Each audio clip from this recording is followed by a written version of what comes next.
and call the meeting to order at 6:34 p.m. This is the Planning and Land Use Committee meeting of the Harbor Gateway North Neighborhood Council. And I'm also going to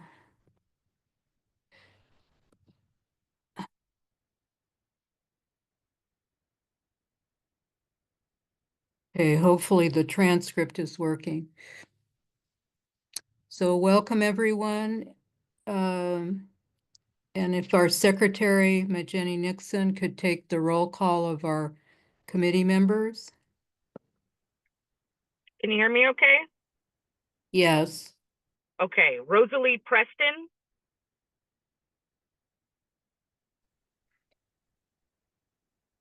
Are you on mute, Rosalie? Present. Majene Nixon, here. Craig Kusunoki. Here. RV Powell. Here. Janisha Robinson. Doesn't look like Janisha is here today. Rebecca Rodriguez. I don't see Rebecca. Angela Springs. No Angela. And Luetta Watson. Here.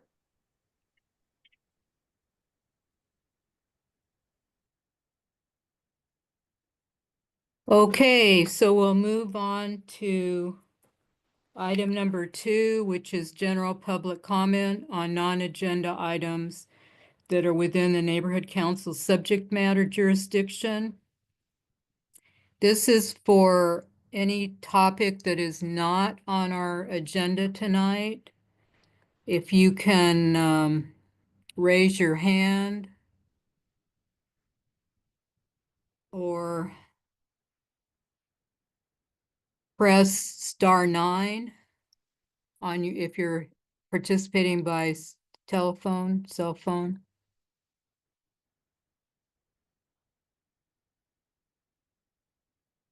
Okay, I don't. Oh, Tanya Wary, let's see. But if you're here about the project, then we'll wait to,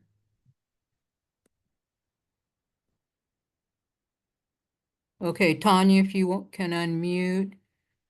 If it's about the project, then we'll wait till that item number 4. But is it another topic of concern? Yes, street lighting.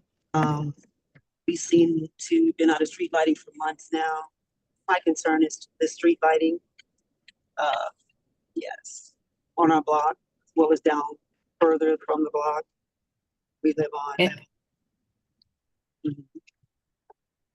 Yes, which block is that? Can you be more specific? So that would be south of Imperial, which is 115th Street, from Vermont all the way down to Hoover Street. We've been out of The street lights, yeah. yes, for quite some time. So it's a Okay. very big concern. And have you reported it through 311? Yes, multiple times we reported it. Okay. Yes. And do you have the contact information for the field deputy for the area? Laura Garcia is on our is present tonight. Okay. So do you get our emails? No, I do not. Okay. This is the first time actually joining one of these meetings. Okay, if you could also, if you could email us, we'll get you that information for follow-up. So it's info, INFO, Can you write that down? Okay, INFO. at Harbor Gateway North Gateway North .org. .org. Okay. Yes. Okay, thank you for bringing up that issue, which, That sounds Oh. great. Thank you. right, we're aware of lights being out on Vermont around the Sea Line station for almost more than a year probably at this point, so. Right. It's very dangerous. It's a concern. A lot of elderly people in that area, so we're kind of, very concerned. Okay, Lou Watson, did you have an issue that's not on our agenda? Yes, do we have a chat box? I want to put something in it. I'm not sure that I don't see anything on my end. Often with the Zoom provided to neighborhood councils, the chat is not activated. Wow. So when you get to it, we'll just have to sound it out, do as best we can. Or either can I send something to Madge? And maybe she could show what it is? Send it to the Harbor Gateway North because Madge is on her phone tonight and it's hard for her to share. Okay, if I send it to Harbor Gateway North, is it gonna be able to be shared tonight because I have an announcement to make? It should be later, yes. Okay, so Harbor Gateway North what? info@harborgatewaynorth.org.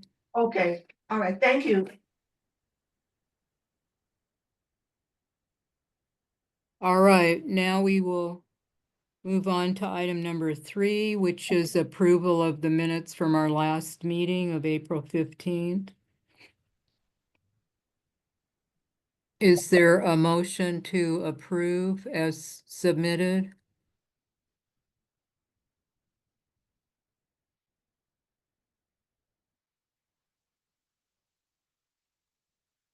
I second the motion to approve. Okay, I didn't hear a motion. I hear a motion, we approve the minutes for the last meeting in April. Okay, I, all right. I second, I'm Louetta Watson and I second the motion.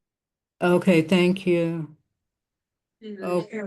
go ahead and Okay, take the vote? yes, Rosalie Preston, yes.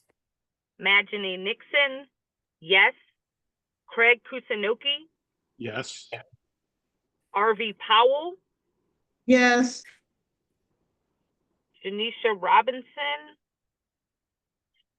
still not here. Same with Rebecca Rodriguez, Angela Springs, those 3 are absent, and Louetta Watson. Yes.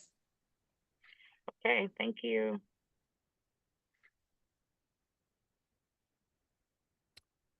Okay, and now we are at item number 4, which is the presentation on the proposed 6-story, 111-unit apartment building with 85 parking spaces and 18 affordable units at 11516 South Vermont Avenue. The case numbers are CPC-20255-2171-CU3-DB-VHCA and ENV for the environmental -2172-2172-EASF, which is in our Welcome. Harbor You've Gateway got North, mail. District 6. So, Mr. Pornadari, could you give a brief update? I could screen share the presentation that you emailed us originally. if that would help, or if you want to maybe just give a brief summary and then I'll screen share. Okay, great. Basically, this site is just a vacant lot at the moment, and we plan to develop it with a 6-story building of about 111 units, with 18 affordable units, as you mentioned. And then we did provide the entire ground level as parking. That way we could fit in about 85 parking spaces. And the building is about 60 feet tall. And, you know, each unit comes with balconies, plenty of common area, a rooftop deck, and then courtyards with landscaping. And that's pretty much it.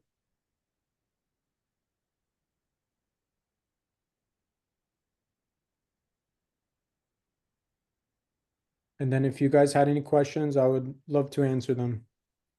Yes, let me see if I can screen share what you sent us. Let's see.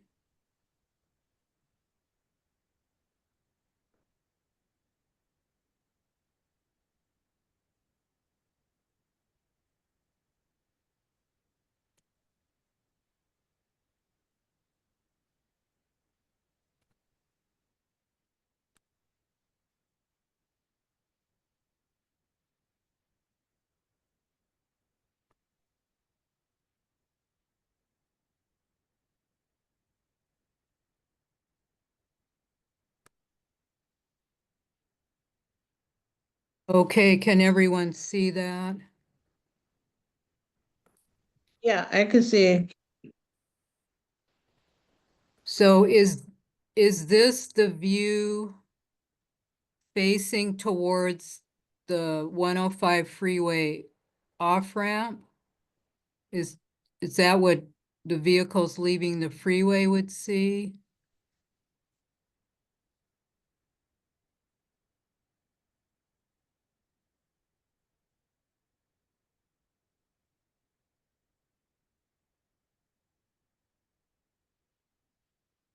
Mr.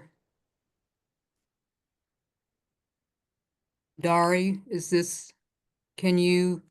are you able to see this?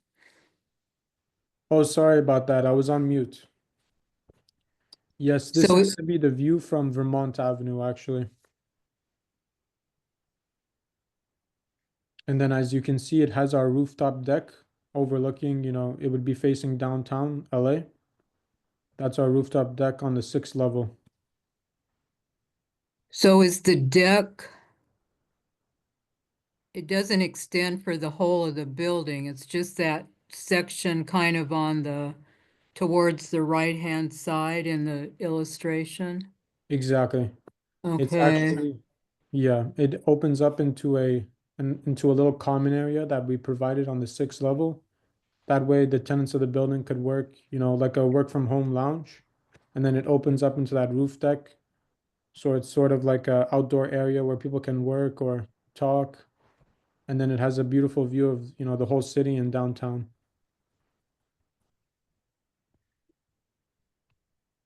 Okay, so, but I believe then this view is looking towards Imperial Highway. Exactly. Yeah, and then because just a small, looking down below to the site map, I believe this view, it would be considered as if you're standing from Vermont going towards the freeway. If you're standing right at Vermont Avenue and you're looking towards the 105 freeway, and then as if you're standing, let's say at Vermont, like Vermont and 115th, and you're taking a straight look at the building. So this is what ideally, you know, most of the pedestrians along this street, what they would see.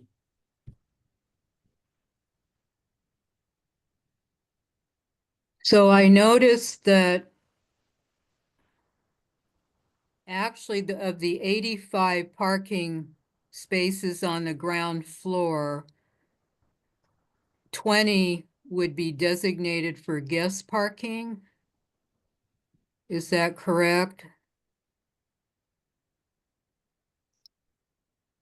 I believe yes. 20 are gonna be guest parking. So in actual fact, there's only 65 spaces for the 111 units.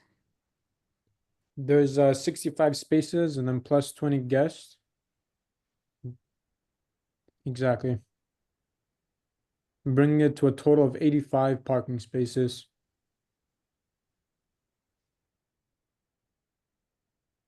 So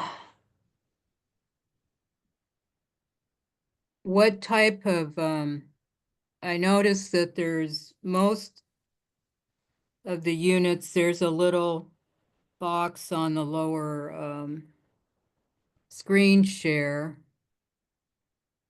for the unit designation. So there's different sizes of 1 bedrooms and 2 bedrooms, but most would be 1 bedroom, it looks like. Exactly. We have a good mix of units ranging from studios to, I mean, from 1 bedrooms to 2 bedrooms, as you said. And I assume that the smaller units would rent at a lower rate. Do you have a range of rents that you're thinking of charging? Right now, we're open to the market, but something that's, affordable. Something that would be affordable to the community.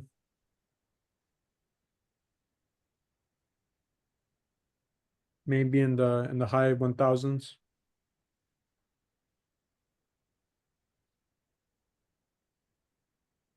For the 1 bedrooms? Exactly. Okay, RV? Yes, I have a question. You course. got the top deck, and is this mostly gonna be for adults, or is it gonna be mixed with children? What type of tenants is gonna be staying there? Because I'm kind of got a concern of the safety with the roof deck and everything. Are they gonna have security cameras? And all that, and what type of landscaping is right next to the freeway? So you're saying you're facing towards the freeway, so the freeway is how many feet from the building? Is So it right? of course, as Yeah, far as the freeway, we do have a bit of a buffer just because we provided a little courtyard, and the building is also set back from the property line. So it is gonna have a little bit of a buffer between them and the freeway. And as far as the rooftop deck, we're gonna make sure that, of course, it's safe for all the occupants. And then we're gonna provide at least a 42-inch guardrail as per the code, as well as a complete camera system for the entire building, just so it's safe, and then we address any safety concerns as you mentioned, to keep all the tenants, the whole building secure, because as you know, it's a big concern. yes, would it been next to the freeway and things like that, but what type of tent, is it open to all types of tenants with kids and everything, or is it mostly gonna be adult or? In this Well, yeah. in this building, we're geared towards all kind of tenants. We've seen that Okay. in buildings like this which is geared towards more 1 and 2 bedrooms. We've seen more young adults and working professionals, people in the young adult category rather than elders or families. But we're pretty much open to all tenants. In buildings like this that we've built, we've gotten like a wide range, but I'm guessing that it's going to be mostly filled with young adults. Because that being that high and it's right next to the freeway, I was wondering, about the noise and all that and the type of windows that's gonna be placed in the filtration system and things like that, Oh yeah, of course. We right actually, next to the freeway. And yeah, that's my big concern from the emissions and all that, the particles, exactly. concern about health and all that. Um, Yeah, was and, I'm sorry. it was a concern for us too. We are going to be doing triple pane windows on this building just to block out all the noise. And the windows are going to come with air filters as well, just because it is, subject to a lot of traffic nearby. And then we found that the triple pane windows, they do a great job about blocking all the noise. And then the filters are pretty much it's gonna be as if you're pretty much living in, just pure air basically. Yeah, because it's right next to three freeways, because you got the 105 and it's interconnected, well, actually two, maybe three, because there's the 105 where this building is gonna be, the 105, and it interchange to the 110 north and south. And usually that traffic is very congested, on that area. And why would they change so many units and so little parking? And in the area, I think, how many handicapped, you have to consider that too. If you have people, that needs, a little, well, that type of parking. And you say not too many, but young adults, you guys looking at that population, you're open and things like that. Um, so why it's so big of a building, and I know it's so big. Exactly. And I've seen others, and plus right now they doing reconstruction on the 105 right now. And so if I don't know, just with the wall and everything, because the company that's doing the freeway, they say they're gonna make higher walls and things like that. And so would that impact your building, you think, or have you guys discussed that with the people doing construction with the highway? Actually, the higher walls, we think it would be a good addition just because it would also help create that buffer. But that's a great point that you brought up about coordinating with them. And then also, as far as just the overall project, we planned it out just because of the green line. The public transit is right there. It would be great for commuters and just improving the overall walkability of the neighborhood. And then it's pretty much the green line. Hopefully, basically, we're trying to target people who are using the green line and also the nearby bus routes, which are going to contribute to the walkability of, just the overall project. And then that's pretty much it. All right. So I noticed in the plan, there's only gonna be 7 trees. So 6 of them are right at the front entrance on Vermont Avenue, and then 1 is near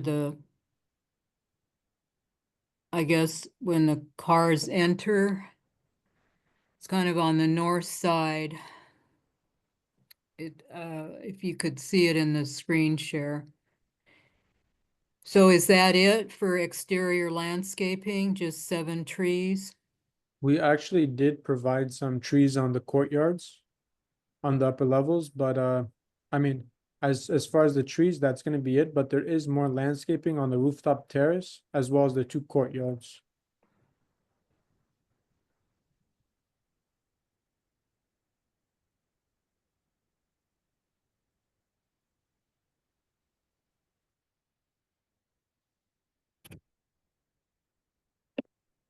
And then another concern is the height of the building as it will overlook the residences that are along 115th Street and even part of Menlo Avenue, it looked like. So has it been designed? It didn't look like it had been designed so that the windows wouldn't look down on those properties. And it's very close to their property lines. What is that setback between? their line in the building. Let's see if I can zoom in here. We did provide an increased setback just along that property line. 8 to 10 feet, is that? 8 feet, it looks like. Exactly. So did the design take into account trying to avoid the new residences looking down on those properties? Exactly. We provided an increased setback just along that northern part of the lot. That 8-foot setback.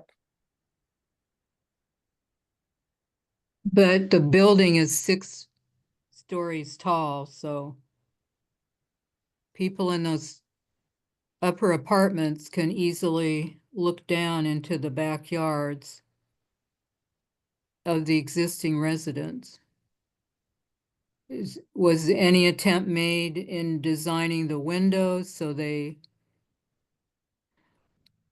maybe would be narrow, to provide light, but not for those living in those units to be able to look down on the other people's property? We did install the windows a bit higher.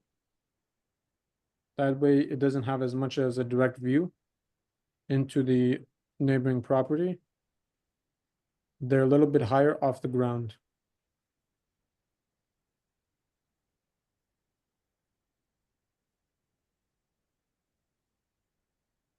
So how many feet off the ground? I believe it's close to 4 feet.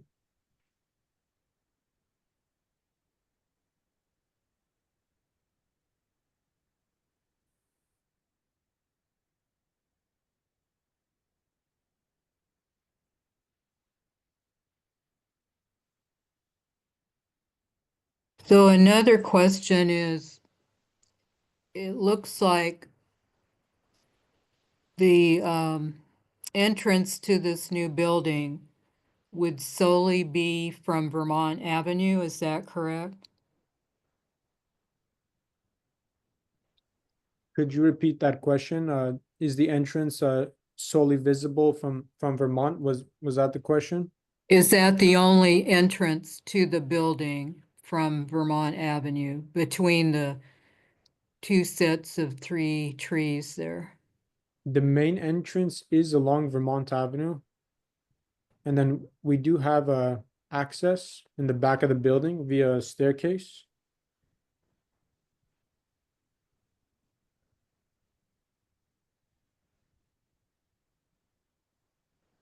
So how would people get to that staircase? It's sort of like you would have to walk through the side yard all the way back to that staircase, but that's more of an emergency access. An emergency or emergency exit or emergency access, most likely the main entrance.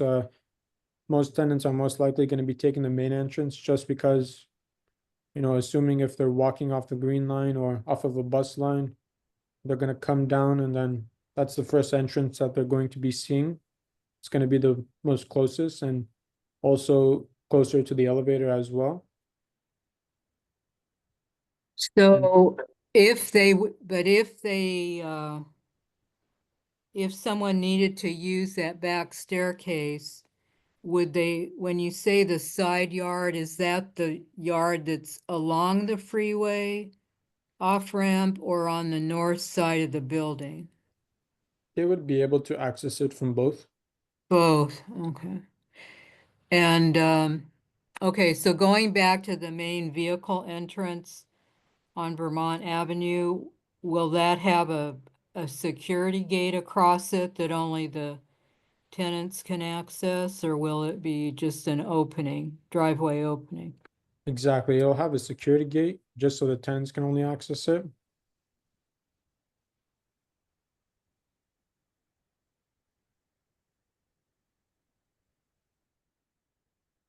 And also, is that entrance on Vermont for the vehicles it's really close to where vehicles are coming off the freeway going west and also turning right. So is there some standard that Caltrans or City of LA requires a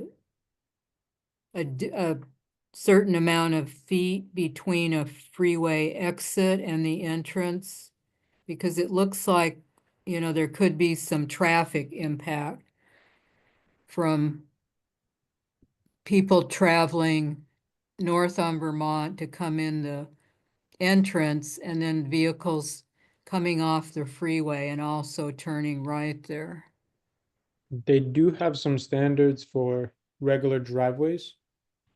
But in this situation, there was nothing that would affect the layout, just because it's just a walkway right there.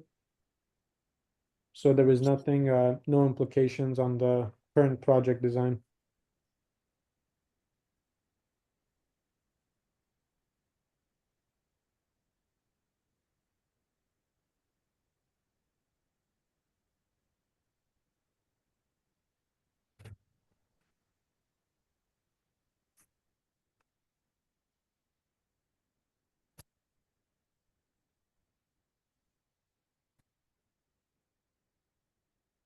So I noticed that on the application, it said that normally 12,050 square feet of open space would be required.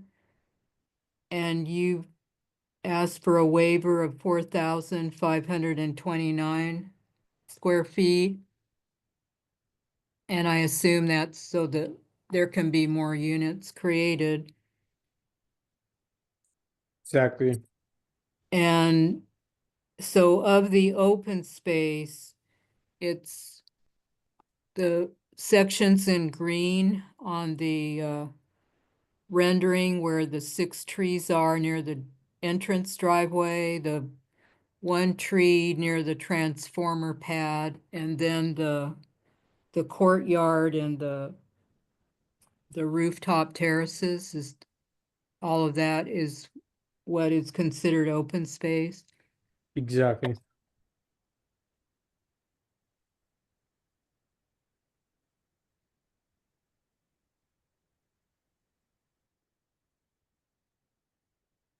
And then on the 18 affordable units, will certain units be designated, or like, will they only be the 1 bedrooms or not necessarily? How is that determined? We're going to spread them out across all different unit types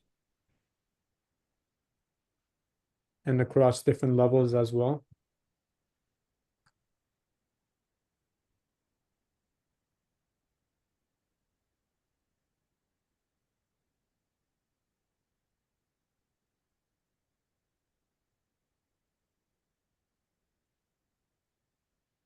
Also, how many elevators will be in the building? Is there just 1 elevator bank or 2? There's 1 elevator, and then we are going to do the high-speed elevator that Otis provides. They have an option for projects like this where you can select a higher speed. That way there's no delay in the tenants as they want to travel through levels.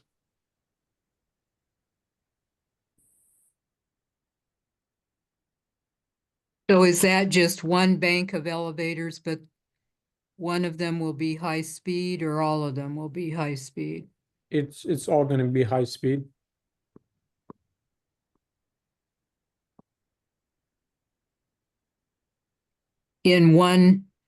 But there'll just be 1 area where the elevators will be located, is that correct? Exactly.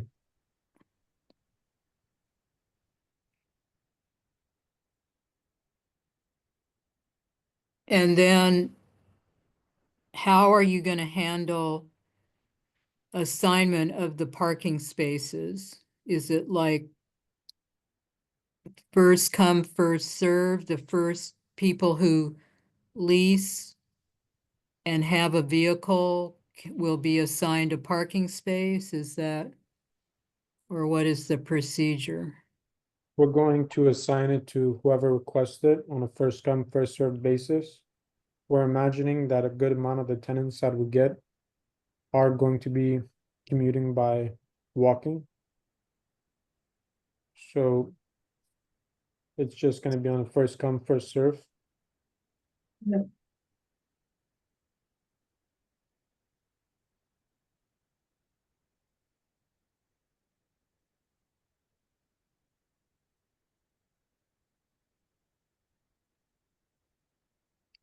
And will there be an extra charge to have a parking space? At the moment, there's no intention for an extra charge.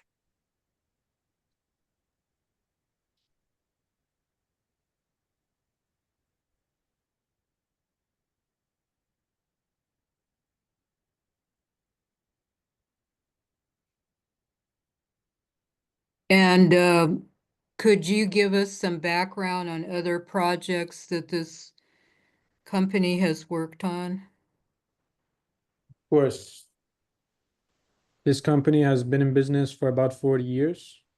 40? 40 years, since 1979. The developer is actually an engineer himself. And in this firm, we do design build. So we design all of our projects in-house, which makes us, unique. And we mainly do a lot of multifamily commercial developments. I don't know if you're familiar with the old Cockatoo Inn. It was a famous hotel right by LAX. JFK and Marilyn Monroe stayed there. It actually, I don't know if you've heard about the story about it, but it was very famous. It was owned by the mafia back in the day. It's a very large site, over 4 acres. And this developer actually got it after it had fallen through, 3, 4 times. It went into bankruptcy in the early 90s up until the 2000s. And our company acquired it in the early 2000s after China. It was a Chinese investor went bankrupt on it. And we ended up remodeling a portion of the existing hotel and developing about 7 hotels in its place. And it's known as the Old Cockatoo Inn. That's probably our most famous project just because of the history behind it. It's a pretty historical hotel and project that we did. And then we do have a lot of multifamily projects in, not too far away. And we mainly specialize in Southern California.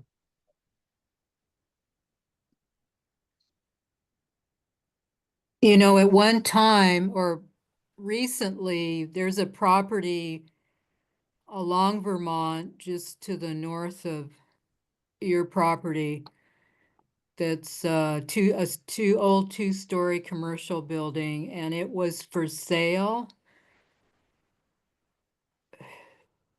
Had you ever considered purchasing that and then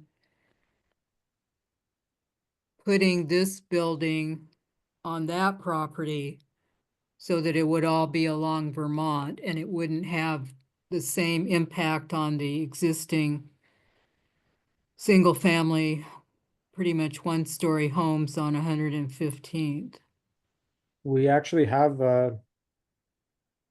we have explored that option, but unfortunately, given the price of that property, it wasn't feasible.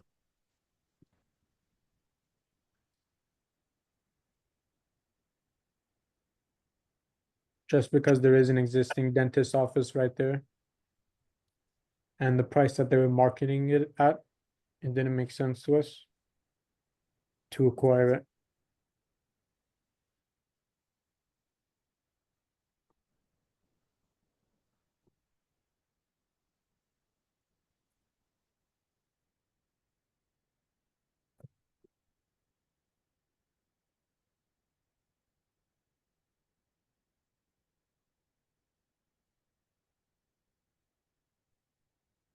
So does anyone else have questions?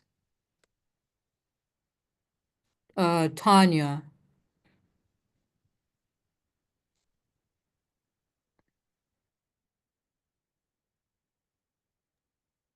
Okay, can you hear me now? Yes. My question to the developer is, why would you create something so big in such a small this small area that you have? My main concern is 111 units with only 85 spaces.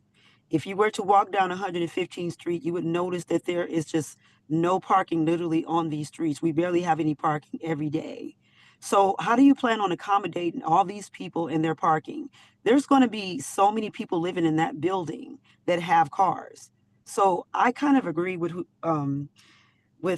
was just speaking. Like, why wouldn't you purchase the land next to you in order to be able to have enough parking spaces? More, it should be more parking spaces than apartment units. So did we have to live over here and fight for parking every day?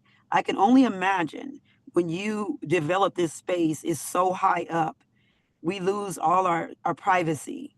You know, it comes with so much. I mean, this is a little space.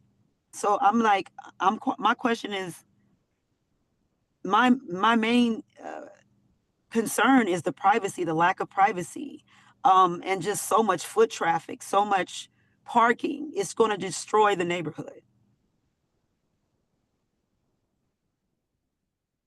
Of course, we understand your concern, and then we're hoping to mitigate that by targeting tenants who are going to be commuters on bikes and just pedestrian, local community, just local community. That way, they can walk nearby and then they won't have any demand for a car. So that's our ideal tenant. And then just given the fact that with the green line and then the improved bus lines, as you know, we can hopefully make this a project that it works great for the community and brings some, much needed affordable housing, just given the huge demand for affordable housing like this project. But why not downsize how many apartments you have in there? That is way too many apartments. It is way too many. That's my concern. That's my concern. It's just way too many apartments to accommodate with only 85 spaces. And literally, if there's 24 guests, you literally have 60 spaces for 111 apartments. Do you understand how much parking is needed for that building? You literally needed something besides that building to accommodate the parking structure, like a whole parking structure. You understand what I'm saying? There's going to be so much traffic coming off that freeway. It's just dangerous. It's dangerous for children. It's just dangerous. And my thing is, it shouldn't be built without any type of parking structure that accommodates that accommodates all those apartment buildings. I am literally a tenant on 115th Street. So I would be looking at this enormous building with massive apartments, and literally nowhere to park when I come home.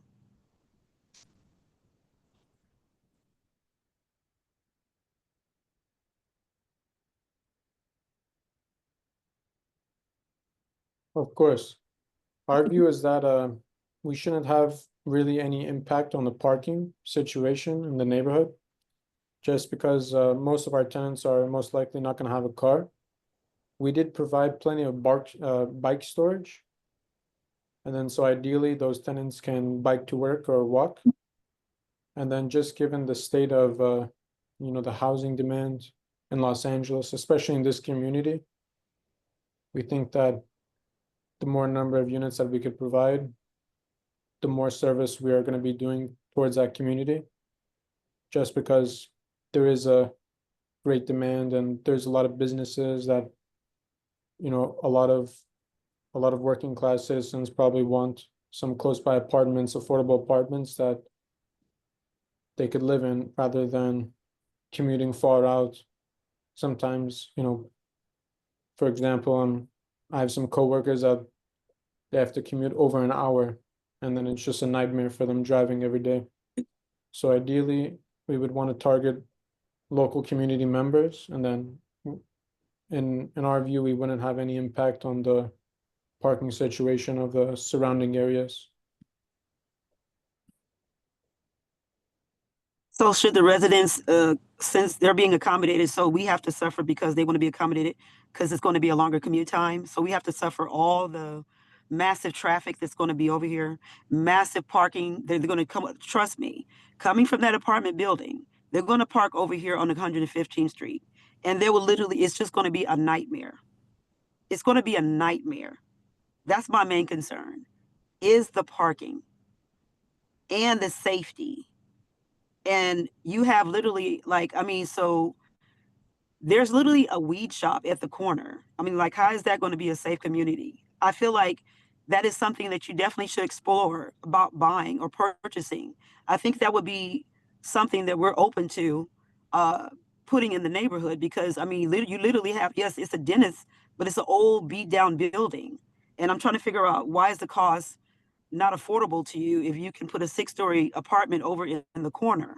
Why not afford what's next to it?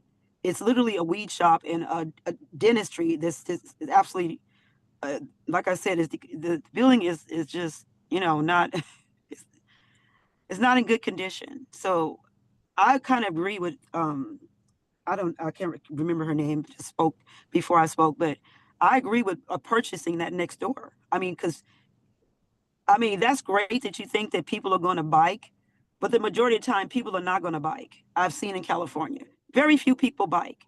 So once you put that there, you have literally 111 residents coming in there. Everybody has cars. You have 2 bedrooms. You have 2 cars. So, I mean, I'm trying to figure out, how do you guys think that that's not going to impact 115th Street, impact this whole area? It's going to be it would be a little nightmare. It's something to look into before you guys approve this, because we are the residents and we have a 6-story building that's blocking our view, as well as oh my goodness, to come out my backyard and see that big old huge thing. I mean, it's like, it's going to be a nightmare. And my thing is, the property value and everything going down just because that big massive unit is there. Okay, Arby has her hand raised. Yes, I do. Miss Weary is making some good points, and to me, you guys are speculating that everybody don't have cars in California because the transit system and everything, and the transit system is not really up to par. And plus that corner over there where the transit system is, they're having issues right now as we speak. And the neighborhood, the police response and everything is not the greatest. It is going to be a safety issue. And as she pointed out, this big old huge building, what is 6 stories? Can you guys just make it to where it'll be below where these people would not be peeking in people's backyards? Because I surely would be uncomfortable too, having a big old building and you got apartment houses, you people hanging out, and you don't know who's gonna go in and out, who be visiting. It's a safety issue, I'm thinking. And I think they maybe need to reconsider on the design of the building.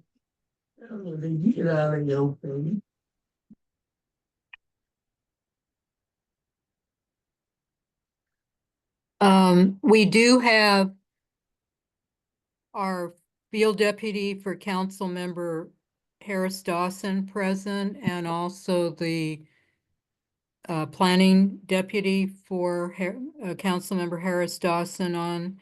So I don't know if they have questions or comments. I'm wondering if there's any source of funding that could help the applicant purchase that property along Vermont, so that the building could be built there. It would have so much, you could create a similar number of housing units.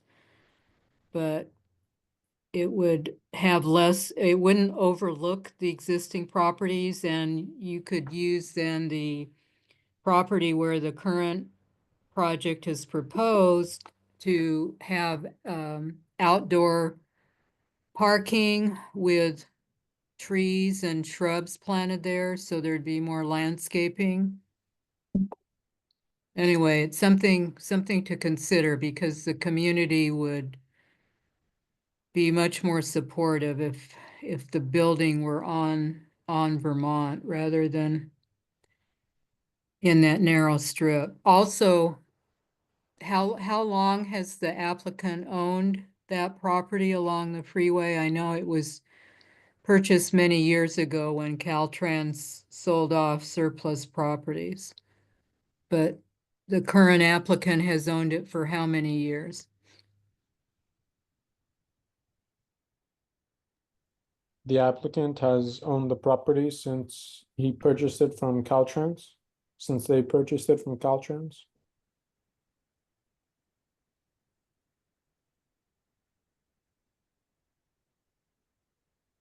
So about the same time that it was sold by Caltrans, they've owned it since then. Oh, okay.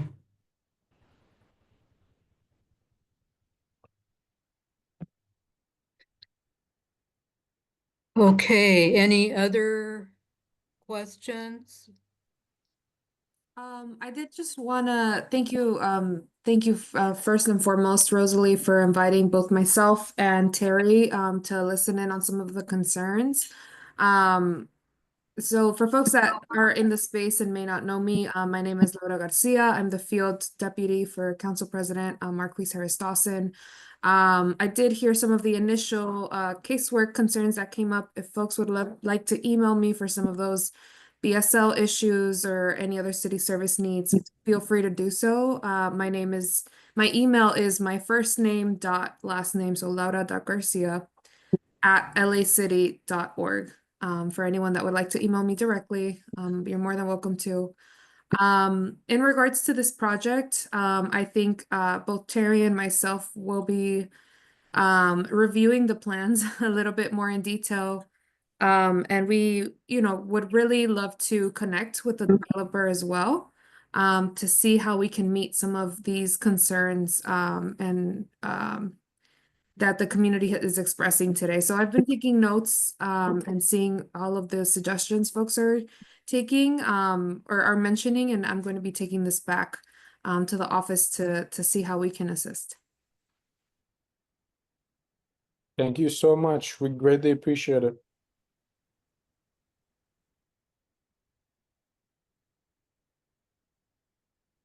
Also, Laura, I did email the planner assigned to the case to get a feeling for how it would move along in the approval process, because it is a CPC or City Planning Commission designation, and I haven't received a response. So if you could find out and let us know, that would be helpful.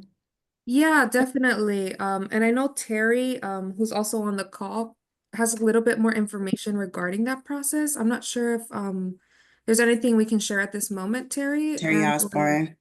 Yeah. Okay, so I'm the new planning deputy for the council president. Right now, this case is on hold. So just to let this group know, anytime a planning case is filed or an entitlement is filed in our district, it goes onto my case tracker where I'll track it all the way through to either completion, whether they approve it, deny it, whatever the outcome is. Part of my job is to track it. So right now, this case is actually on hold. So it's not making any movement right now. Still, I think there's a few items that the developer needs to get to the planner. And then once the planner has all the materials to deem the case filing complete, the case will then come off a hold. And at that point, the planner has so many days to hold a staff level public hearing where this neighborhood council and the community can provide their comment. After that, city planning will prepare what's called a staff report, where they will address all of the public comments that was received. That staff report then goes on to City Planning Commission, where this group will then have another opportunity to get their public comments on the record if they feel that planning did not address it in the staff report. Once this case gets to City Planning Commission, should an appeal be filed, at that point, the case will be appealable to City Council. At that point, then you guys can then submit community impact statements. But right now, the case is still under planning shop, so there's no council file attached to this. But you guys can most definitely reach out to me or the developer to get status updates on the case as this case moves through the entitlement process. Okay, thanks a lot, Terry, for updating us on that process. You're welcome. So if there are no other questions on this application, we will move on to our next item, which is updates to ZEMAS. I was going to download that instructional video, which I have not had time to do, so maybe we'll postpone that for our next meeting. ZEMAS is the wonderful database that the City of Los Angeles Department of City Planning maintains, and by putting in, it's helpful if you put in your home address and then look along the left side, you could see a lot of the permit information over time, or for any property, what has been approved for that property, different city planning cases that apply to it. It's just the zoning for the property, what can be built there, etc. And when something like this application comes in, to get more details. But we will postpone that till our next meeting.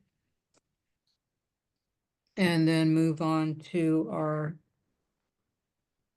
updates on our other planning and land use issues. So that's number 6. So 6A, the Prologis warehouse hearing before the City Planning Commission on May the 8th. Those who are interested are encouraged to attend that meeting at City Hall. It's always interesting to see the City Planning Commission at work and that whole process. The item on the agenda is number 7. The meeting will start at 8:30 in the morning. We're thinking that item number 7 may come up at around 9:30. At the City Planning Commission meeting, the neighborhood council can make a longer statement if the neighborhood council has taken an official position, but other people who are commenting usually can only speak for 1 minute. There's a chance previous to that meeting to have submitted written comment through email, so just a tip for when, when this project that we've just heard about comes about, to prepare for that process. 6B, California Waste Services, the 2025 permit review. The report from the local enforcement agency was received by the neighborhood council and forwarded to the Harbor Gateway North Neighborhood Council Board and Planning Committee. I haven't fully reviewed it, but it was rather disappointing because in his application, the owner of California Waste Service had offered to reduce some of the operating hours, which are a big issue for the nearby residents, because it's definitely an incompatible use there. where it's located, but it did not seem like the reduction in hours ended up in the revised permit. And the local enforcement agency noted the neighborhood council's comment letter and our numerous suggestions and conditions, suggested conditions, and said that they, as the local enforcement agency, were not the right agency to include any of those in the review. They advised the owner of the business to consider some of them and that there's other agencies that could consider them, but they did not clearly state what other agencies those would be. So it's something that we'll still need to work on. On the 6C update on oil well issues, the council file that the neighborhood council supported on blocking acidization of oil wells, in other words, allowing fracking below the wells with acid and other methods. That has finally started moving through LA City Council through one of the committees. So that's a positive sign. The one house on 129th Street that has seemingly experienced the most damage from whatever's going on with that well, and the well is located 3 blocks to the north, has noticed water pooling along the curb in front of the house when no irrigation was used on the lawn or the grass along the parkway there. So LA CalGEM did come out to investigate, and they think it's coming from the water main in the parkway, but it doesn't look like that is the source. So LADWP is supposed to be investigating.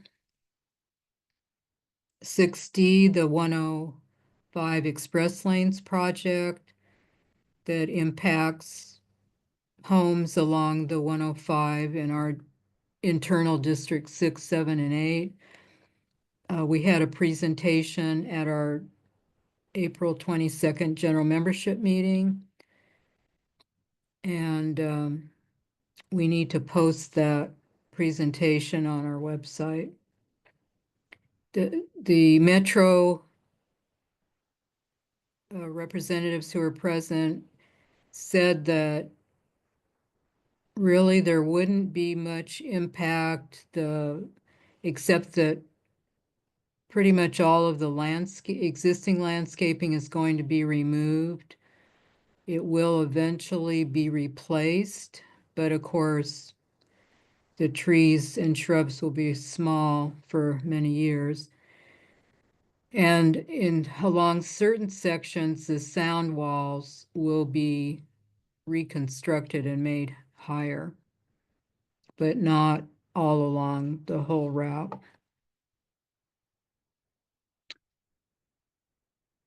On 6E, reopening of the Arco gas station at 854 West El Segundo Boulevard at Vermont. I finally managed to talk with the owner this past Friday, and she thinks they'll be able to reopen this week or next week. The issue was getting the final approvals from LADWP on their electrical system, which so much of that was stolen a number of months ago, and then they had to reinstall it and have LADWP approve the installation. So that project has been going on for about 4.5 years now. It's pretty incredible how long it all took. A part of it was because they started the remodeling during the pandemic and everything was slowed down. 6F, Rexford Industrial. I did email the LA County planner to try to find out if the letter of determination was prepared, but she has not responded yet. As I mentioned at our last meeting, Arvi and I did attend that public hearing where it seemed to be approved pretty much as it was presented to us. And I haven't noticed any construction starting yet there. 6G, the ED1 project.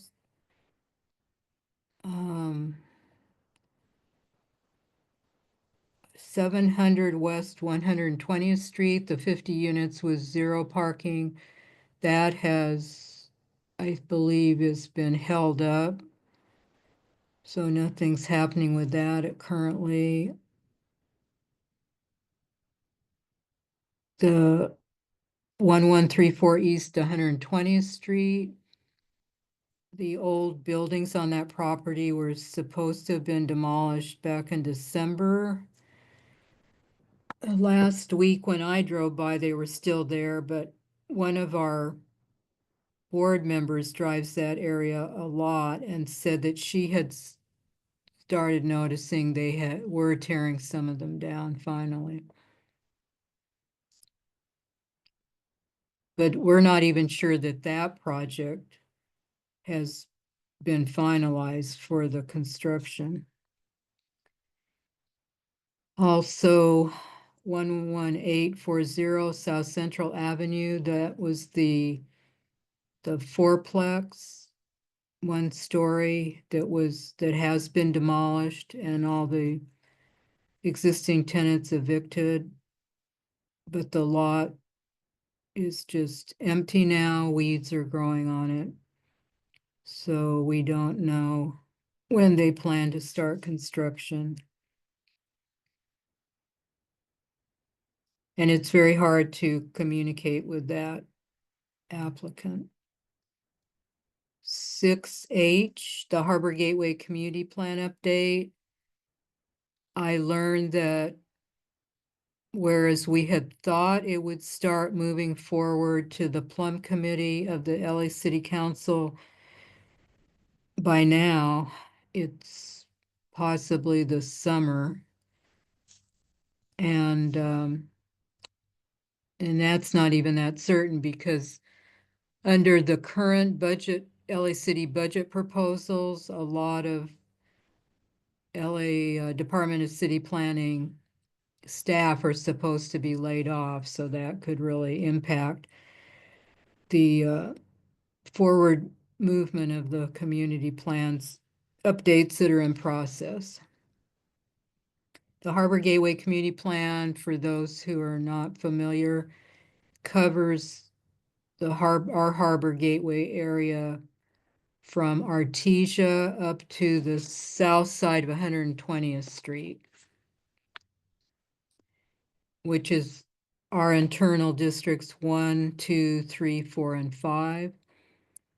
Our internal district 6 between Vermont and Figueroa from 120th to the south side of 110th Street comes under the South LA Community Plan. And so the project we were talking about earlier on Vermont comes under that South LA Community Plan that was updated maybe 8 years ago now. And then our internal districts 7 and 8 come under the Southeast LA Community Plan update, which was also approved about 8 years ago.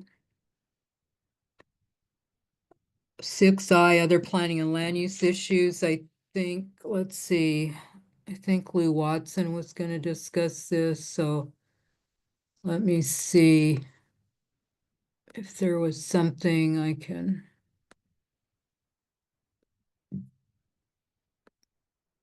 download.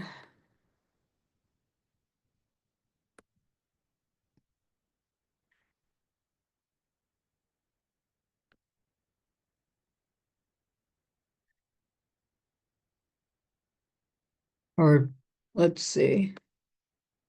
If I can screen share.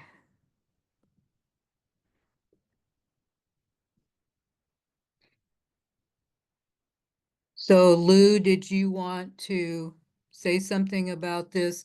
We learned that up in Sacramento, there's a Senate Bill 79 that was introduced by Scott Wiener. And it would, again, take away local decision-making and allow multifamily buildings, not just near transit, but within a half mile of transit, including in R1 single-family homes. So Lou, did you want to say more about that and how to make people's opinion known on that? Yes, I do. This needs to be larger, and I also sent you a second email. Did you see that one as well? You need to show them both. But this one, I would like to talk about first, just to give them a heads up. But then I have a sample email for them to see as well. But the screen, this is too small. Can you make it, can you enlarge this?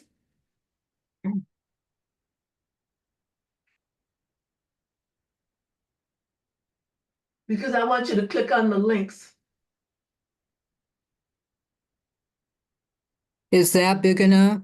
It is for me. What about everybody else? Is it fine with you that's online?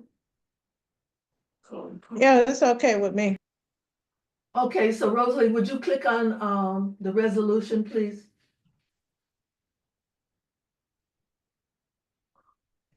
Can you enlarge that?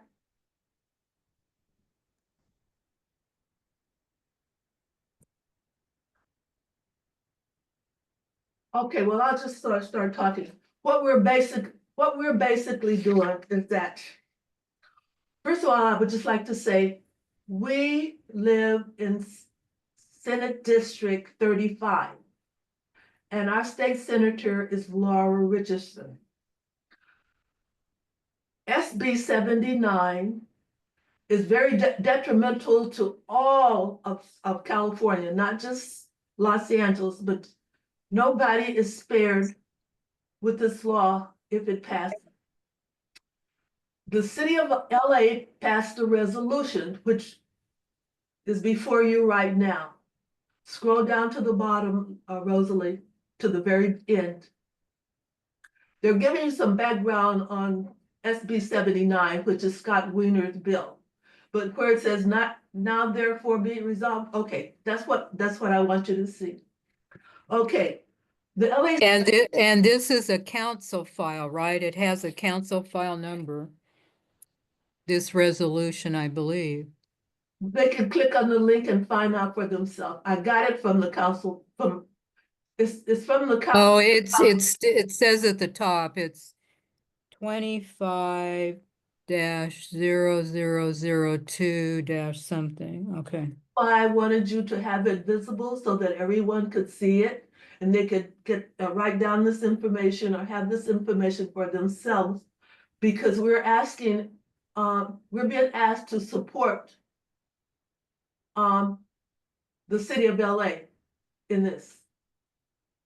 Okay, what it is that the bill, like Rosalie said already, is further taking away local control of land use issues from the cities. That's why we're having all of these large apartment buildings going up, like the one that we just heard the presentation about, and the others that are listed on the agenda today. So this is what the end result of this resolution is. Now therefore be it resolved that by adoption of this resolution, the city of Los Angeles hereby includes in the 2025-26 state legislative program opposition for SB 79, Wiener, that's who's authored the bill, Scott Wiener, unless amended to exempt municipalities with the state-approved and compliant housing element, which the city of LA does and most cities do. He's trying to take away whatever little control cities have. So the city, not only the city of Los Angeles, there's a whole list of cities that are pushing back on this. So they're standing up because he's going too far. So they're kind of starting to draw a line in the sand. So what we're being asked to do is lobby our state senator. She is on what is called the Senate Appropriations Committee. If this bill dies in committee, that will take care of it for a while. He'll come back again because that's what he does. Anyway, from the other activists that have alerted us to this, they say, and what they know and found out is that there are 3 solid no votes in opposition to this bill, SB 79. However, for some reason, our state senator has not committed. So we have been asked to lobby her office by sending her emails requesting that she votes no in opposition of SB 79. What we're been asked to do really is to support the city resolution. We're not going off on a tangent and doing something that we don't know what we're doing, but we're not the only Council District 15 or SD 35 is not the only group of constituents or senators or whatever that has been asked to vote no when it goes to the full Senate, I suppose. But right now it's in committee, and we're trying to kill it right now by letting our state senator know that her constituents are in opposition to this. So what we let me see. Let me get to my notes. Okay, we are constituents of Senate District 35. Our state senator is Laura Richardson. She sits on the Appropriations Committee. SB 79 will be under consideration before that committee on Monday, May 19th. We have been informed there are 3 solid no votes opposing SB 79. It takes 1 more vote to kill the bill in committee. Senator Richardson has not committed. She could decide the fate of SB 79. And let me see, the insert I have here is that all of Senate District 35, from the harbor all the way up to us, which is the end of CD 15, have been requested to support and join in lobbying her to vote no in opposition to SB 79. The bill has been offered by, like I said, by Senator Wiener, who is busy at work trying to tie the hand of local governments so that they have no say in whatever about what is to be built on land within communities. I mean, they just whatever he wants, but the cities are taking a stand. And there is a sample email is before you right now. Rosalie, you can say anything you want, but whatever you say, the language in this email to the senator comes from the resolution by the city of LA. Rosalie, we can't see it. We saw it at first. I forwarded it to the whole planning and land use. Okay. All right, so you have a copy of the sample, and so we're being asked and urged to send it out immediately.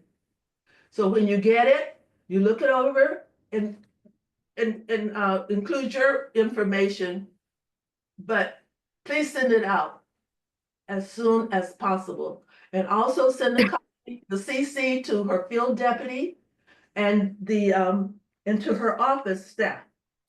So that is my report and that is my request. And the other communities I have been in touch with in CD 15 are doing the same thing and even more. But this is something we can do. This is our starting point.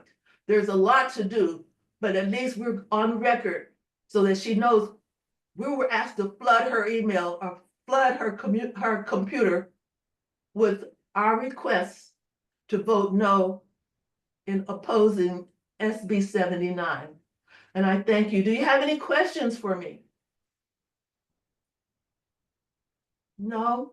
Okay, I hope everybody does this. Thank you. This is Lou. That's all, Rosalie. Okay, thank you. Oh, Do you have Jose, and Jose- yeah, Jose Ochoa, let's see. is Jose online with us? He's a stakeholder. Oh, Senator Richardson's field deputy? Mr. Ochoa, are you one of our stakeholders? Could you, or are you the field deputy for? Senator Richardson. Yes, could you, Mr. Ochoa, can you go ahead and ask your question or comment? It looks like you're unmuted.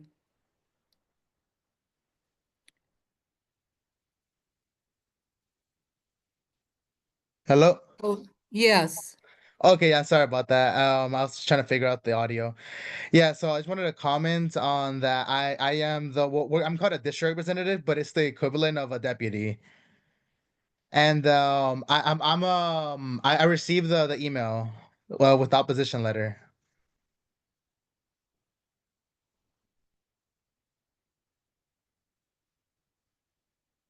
Okay. Say, this is Lou. You're talking about you received my opposition email, right? Yes, I got it. I've already forwarded it to my director, and the senator already got it too. Okay, is Barbara, what about Barbara Calhoun? Because she responded to me. Who is she? So she is the district representative for the cities of Compton, Watts, Willowbrook, and West Athens. So she covers those areas. I cover Harbor Gateway, Harbor City, Lawndale, Hawthorne, and Lenox. So we both work for the senator. We just have different areas. Okay, I didn't understand who she was because she responded to me. But at any rate, this is a district-wide, a Senate SD 35-wide lobbying effort. It's just not me. Oh yeah, I know. I'm aware. The cities of Hawthorne and Lawndale have also sent their opposition letters to us. Okay, So it's completely opposed. There's not a single place in the district that wants this. of course. And we just want to make sure that the senator is aware that her constituents are lobbying for her to oppose this bill. Yeah, she is aware of this. Okay, I'm sure you saw the City of LA resolution, correct? Yes, I have seen it. All right. All right. Well, thank you. I just wanted to update you guys. Oh, wait a minute, I have a question, Mr. Ochoa. Yeah. Did she get a copy of the LA City's resolution? I don't know if she has a copy of the resolution, but I know she has a copy of the opposition letter. I'd have to get back with you on that one. Okay, thank you. Okay, thank you for attending. Excuse me, Rosalie. And Yeah. is that sample email gonna be available for, oh, you said you emailed it to them. Okay, I'm sorry, excuse me.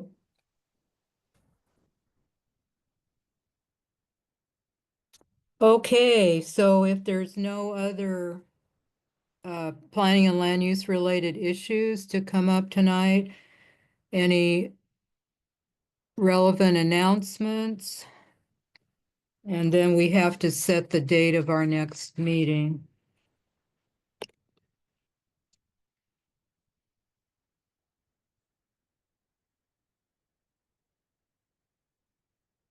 So at this point, we were meeting on the fourth Thursday of the month, but that wasn't helpful for our secretary and a couple other committee members, so we went to the first Tuesday. Madge, does the first Tuesday work for you in June? Let me take a look. But generally, yes, that works much better for me than the previous date. So June 3rd, the first Tuesday, that works for me.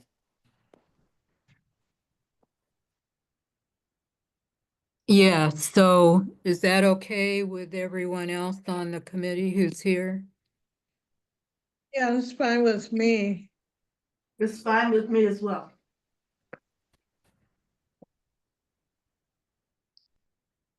Okay, so that'll be our next date, and our stakeholder Tanya Wary is raising her hand. Did you have a comment? Hello, can you hear me? I'm sorry. Can you hear me? Yes, yes.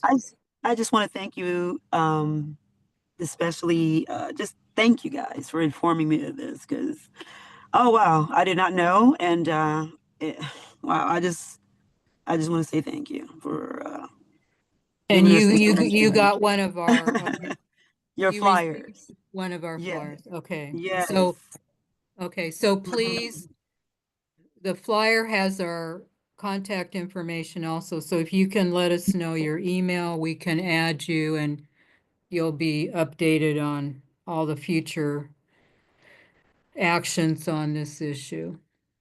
Amazing. Because the neighborhood council will take a position in the next month or so once we know the timeline better, but Perfect. and to reflect the concerns of our stakeholders. And I would also like to thank I don't know her name. She was just speaking regarding the AB. Is it AB 79? Yes, our committee member Louetta Watson, yes. Oh, the Louetta, thank you. Thank. SB 79. So Okay. yeah, so once we have your email, we can forward you what she sent us. It makes it easy to compose the email. And what I did is I went on Laura Richardson's website, and there's a way you can submit your email. You can copy and paste something that you type up into that email to ask her to not support it. Thank you. I mean, And I give, really you know, appreciate you that. could, yeah, and you could give some examples of how already what's allowed is impacting your neighborhood.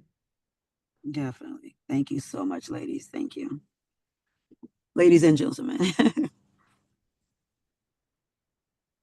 Okay, if there's nothing else, Lou, did you have one more thing to say? Yes, I just would like to say to Tanya, this is Lou. Would you please share the Harbor Gateway North Neighborhood Council meeting flyer with your neighbors or email it to them so that they can start joining in with our meetings as well? Because Oh, I'm sorry. Go ahead. I'm sorry. Lou, they received a special flyer about this particular meeting. That's true. Yeah. Tanya seems to be proactive and she's here, so I just thought maybe. Well, yeah, if when there's another related meeting, we'll involve Tanya in helping to get the word out to her neighbors, so. And we'll try to, and also for our next general membership meeting in July, we can have her try to get the neighbors more involved. Definitely. Okay, any last comments? Otherwise, One more thing, Tanya, are you in SD 35? Is Laura Richardson your state senator? Rosalie I DeSantis? think it might be Marquise, I believe. That's the no, city. he's What your the- council member on the LA Oh. City Council. Oh, But okay. I'm not yeah. familiar with how it is. So. Yeah, Okay. we'll have to look that up because Okay. they may be in a different Senate district. Okay, Mm. Tanya, if you're in SD 35 as well as us, would you Mhm. would you please join us in lobbying our state senator as well? I sure will. Thank But you. Definitely. we'll figure that out. Okay, if there's nothing else, then we will adjourn our meeting at 8:05 p.m.